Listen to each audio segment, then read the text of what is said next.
Salut à toi, bienvenue dans ce nouvel épisode. On est en plein dans notre semaine philo. On va essayer aujourd'hui de voir en 5 minutes 5 idées vulgarisées et simplifiées du livre Les Lettres à Lucilius de Sénèque. Je m'inspire bien sûr de la morning note que j'ai écrite sur le livre. Tu peux aller la télécharger en description. Sénèque, c'est du stoïcisme, une philosophie très à la mode. On en a déjà beaucoup parlé dans nos épisodes quotidiens. On y va, on commence direct. Première idée, sais-tu pourquoi tu es là ? Il nous dit, j'ouvre les guillemets, l'homme est un être doué de raison et le souverain bien est pour lui d'avoir atteint le but auquel il était destiné à sa venue dans le monde. Je ferme les guillemets.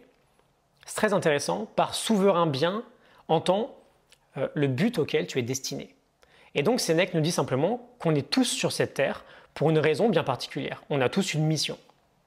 Est-ce que tu sais pourquoi tu es là ? Et si oui, est-ce que tu vis cette mission ? Sinon, est-ce qu'au moins tu la recherches ? Montaigne écrivait dans ses essais « Notre grand et glorieux chef-d'œuvre, c'est vivre à propos, c'est vivre une vie pleine de sens. » Idée numéro 2, prendre soin de soi. Il nous dit, je cite, qu'il est contre nature, j'adore cette idée, il est contre nature de s'imposer des tortures physiques, de négliger son hygiène, d'aimer la saleté ou de se nourrir de mets infects et répugnants. Et je pense que c'est plutôt sympa d'entendre ça dans une époque où le fast-food est roi. Il est contre nature de se nourrir de mets infects et répugnants. Et là, tu peux entendre, en fait, juste de se nourrir de choses qui ne sont pas bonnes pour nous sur le long terme. Et on veut vivre conformément à la nature. On ne veut pas vivre contre nature, pardon, c'est jamais une bonne idée. Et donc on veut reprendre le contrôle de notre énergie et optimiser aussi notre sommeil, notre façon de bouger au quotidien. Sénèque parle beaucoup de prévention. Et j'aime beaucoup cette phrase aussi, rien n'entrave une guérison comme de changer sans cesse de remède. On ne fortifie pas un arbuste par de fréquentes transplantations. Il nous dit peut-être en fait là de manger sainement parce que c'est la meilleure des préventions. Et tester sans arrêt des nouveaux médicaments, c'est juste un moyen de traiter une conséquence, mais jamais de traiter la cause. Et ça entrave la guérison. Idée numéro 3, ne pas vivre selon l'opinion.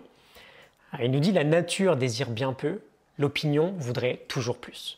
Et c'est génial, Épicure disait sensiblement la même chose quelques siècles plus tôt. Si tu vis selon la nature, tu ne seras jamais pauvre. Si tu vis selon l'opinion, tu ne seras jamais riche. On a encore un beau clin d'œil, je pense, à notre société capitaliste, notre société de consommation. Deux choses à sortir de tout ça. Déjà, on est riche. Okay, on se sent pauvre uniquement si on vit selon l'opinion. Si on vit selon la nature, on est déjà riche. Et la science moderne confirme tout ça. Sonia Lyubomirsky, une experte en psychologie positive, nous dit que la comparaison sociale, c'est la plus toxique qui soit. Et deuxième chose, nos désirs naturels seront toujours plus facilement assouvis que nos désirs égoïstes. On peut assouvir un désir de nourriture, on ne peut pas assouvir un désir de possession. Parce que dans le premier cas, la faim, elle va être comblée quand on sera rassasié, alors que dans le deuxième cas, tu vois de quoi je parle, au fil des acquisitions, notre désir de posséder, il ne cesse de grandir. Okay, on assouvit bien plus facilement nos désirs naturels. Idée numéro 4, tiens-toi bien, c'est une de mes citations préférées all time. C'est n'être nulle part que d'être partout.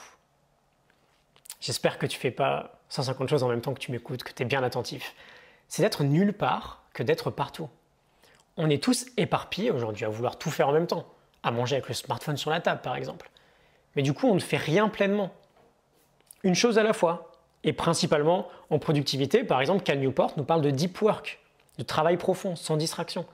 On ne bosse pas sérieusement avec plusieurs écrans autour de nous qui vont, quoi qu'il arrive, nous distraire. Okay, c'est d'être nulle part que d'être partout. Et enfin, idée numéro 5, un gros spoiler, un jour nous mourrons. Un bon moyen de pratiquer le carpe diem, d'accueillir chaque nouvelle journée comme un cadeau, d'apprendre aussi à aimer vieillir. Sénèque nous dit, les fruits ont plus de saveur une fois bien mûrs. Steve Jobs nous disait la mort est la destination que nous partageons tous. Ça me fait penser aussi au fameux Memento Mori. Souviens-toi de la mort, j'ai un médaillon, je ne sais pas si tu vois ici, Memento Mori. Il y a écrit derrière You could live life right now. Tu pourrais quitter la vie dès aujourd'hui.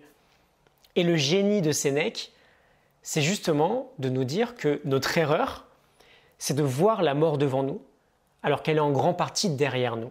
Chaque journée qui passe, elle est complètement morte, quoi qu'il arrive. Et donc on veut éviter le regret. Et comment on évite le regret ? Les philosophes de l'Antiquité nous disent, par exemple, en exprimant la meilleure version de nous-mêmes, moment après moment. on veut apprendre à estimer le temps pour ne pas le gâcher et à sortir chaque jour de notre zone de confort pour ne rien regretter. Ok? C'est un petit aperçu du livre Les Lettres à Lucilius de Sénèque en 5 idées. J'espère que ça te parle, que ça t'inspire. Je te laisse la morning note en description. Tu peux la télécharger gratuitement. Et je te retrouve demain. J'espère que tout ça t'a parlé. Je te retrouve demain pour un nouvel épisode. Excellente journée à toi. À demain. Salut.